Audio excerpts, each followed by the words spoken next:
Hi hello అండి. నేను మీ Mohammed Ghouse, Global Edge Interiors Godavarikhani.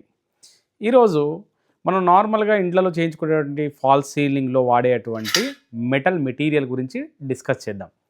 ఈ మెటల్ మెటీరియల్‌లో మనం ఎప్పుడైతే ఫాల్స్ సీలింగ్ చేయించుకుందాం అనుకున్నప్పుడు ఫస్ట్ మనం ఒక డిజైన్‌ని ఫైనల్ చేసుకోవాలి.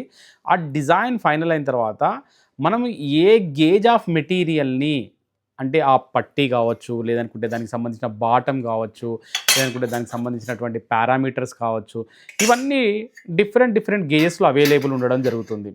మనము ఎటువంటి డిజైన్ తీసుకుంటున్నాము ఫాల్ సీలింగ్‌లో, ఆ డిజైన్‌కి ఎంత లోడ్ రిక్వైర్మెంట్ ఉంటుంది, ఎంత డిస్టెన్స్ అనేది వాటి మధ్యలో ఉండాలి. ఇవన్నిటిని కన్సిడర్ చేసుకున్న తర్వాత మనము దీంట్లో ఏ గేజ్ ఆఫ్ మెటీరియల్‌కి వెళ్ళాలి అనేది ఫైనల్ చేసుకోవాలి. నార్మల్‌గా మీరు ఇండివిజువల్‌గా చేసుకున్నట్లయితే ఏదైనా ఇంటీరియర్ డిజైనర్‌ని మీరు అప్రోచ్ కాండి. వాళ్ళు మీరు ఏ గేజ్ వాడాలి అనేది సజెస్ట్ చేయడం జరుగుతుంది. అలా కాకుండా మీరు ఏదో ఒక గేజ్ వాడారనుకుంటే తర్వాత ఆ లోడ్ వలన ఆ ఫాల్స్ సీలింగ్ లోపల క్రాక్స్ రావడం అనేది కామన్‌గా జరిగేటువంటి ఇష్యూస్. కాబట్టి మీరు తీసుకునేటువంటి ఏదైతే మోడల్ తీసుకుంటున్నారో దాన్ని బట్టి మీరు థిక్‌నెస్‌ని వాడడం అనేది చేయండి. ఈ క్లిప్ మీకు నచ్చినట్లయితే షేర్ చేయగలరు. Thank you.